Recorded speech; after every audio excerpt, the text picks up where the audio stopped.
Hi, fourth graders, Mrs. Smith here. This week, we're going to be reading the book, The Chocolate Touch by Patrick Skene Catling.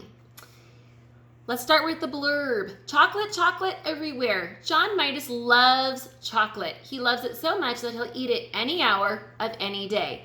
He doesn't care if he ruins his appetite. He thinks chocolate is better than any other food. But one day, after wandering into a candy store and buying a piece of their best chocolate, John finds out that there might just be a thing as too much chocolate. Fourth grade, we're going to read one chapter each day until the book is done. At the end of each day, we ask that you go into your Google Classroom, answer the daily questions, and turn it in so that we can check them, give feedback, and then we will send it back to you. Each week, you're going to have 5 vocabulary words to focus on. And we're going to work on key details and summarizing as we go along.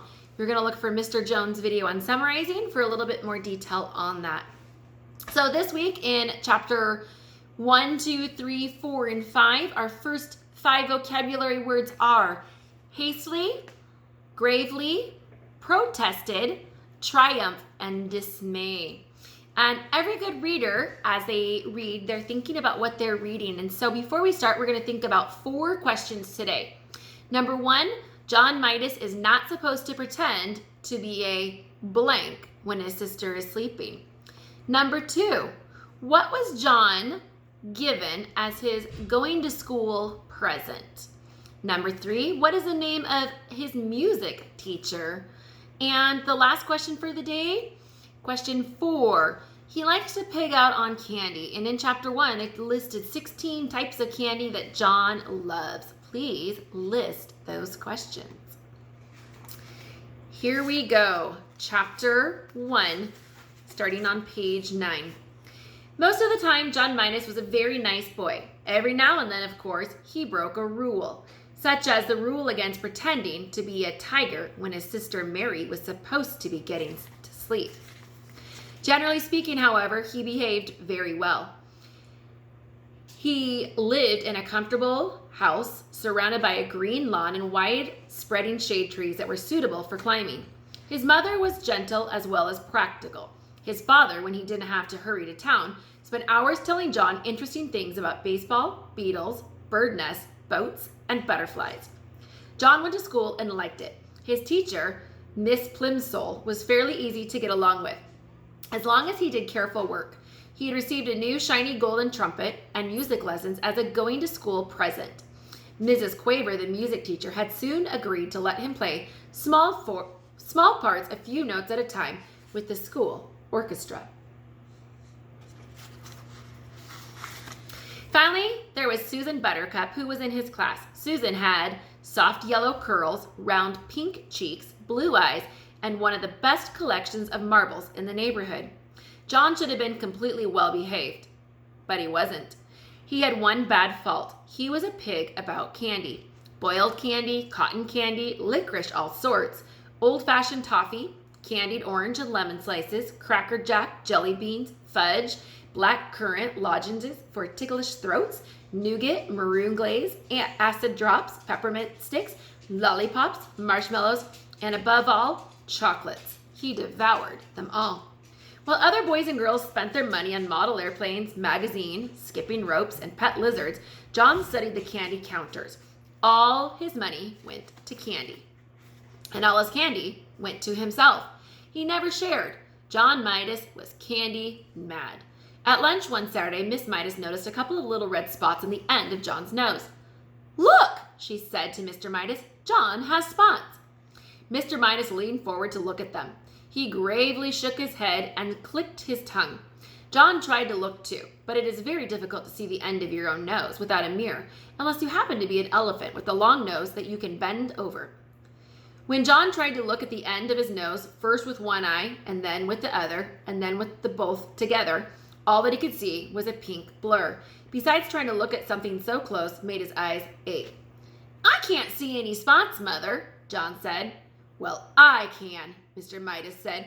"Just because you don't see a thing doesn't always mean it isn't there. Try feeling the end of your nose with your finger." John rubbed his finger over the tip of his nose. It did feel a bit rough. It may be measles, Mrs. Midas said anxiously. She placed her hand on John's forehead to feel whether he was warmer than usual. But I don't think he has a temperature, she decided. I suspect John has been eating too much candy again, Mr. Midas said. Have you been eating candy this morning, John? Some, John admitted. What? Mr. Midas asked. Well, John replied, well, I had a few cream delights. Susan gave them to me. Anything else? A little toffee crunch. And what else? Mr. Midas asked, beginning to look cross. John's ears grew red. He knew he wasn't supposed to eat candy before meals. Oh, only, hardly anything else. John, Mr. Midas said, and his son recognized the tone. It meant that John had to tell everything. It turned out that John had been around to see most of his friends and had managed to get candy from nearly all of them. The list he recited was a long one. No wonder you have spots, Mrs. Midas commented at last. I think we better take John to see Dr. Cranium, he said to Mrs. Midas. Dr. Cranium was a tall, thin man with a bald head and a gray mustache. He looked through his glasses at John and said, He eats a lot of candy, Mr. Midas said. He hasn't been eating his meals properly, Mrs. Midas said. That's just what I thought, Dr. Cranium said. I can tell by looking at him that he eats much too many candy. The doctor shone a little electric light into John's right ear. Then he shone it into John's left ear. Then he shone it into John's nose. He told John to open wide and say, ah! Then he shone the light into John's mouth. Much too much candy. Gracious me, he seems to be full of candy. He told John to sit down and relax. Then he picked up a small rubber-headed hammer and gave John a light tap on the right knee. Just below the joint, John's foot gave a weak kick. John giggled. It's nothing to laugh at, Mr. Midas said. No, John, the doctor reproved him. A healthy little boy who didn't eat too much candy would kick harder than that.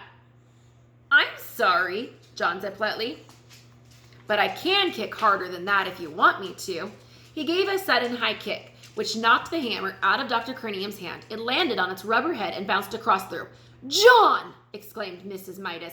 I'm so sorry, Dr. Cranium. John, tell the doctor you're sorry for kicking his hammer.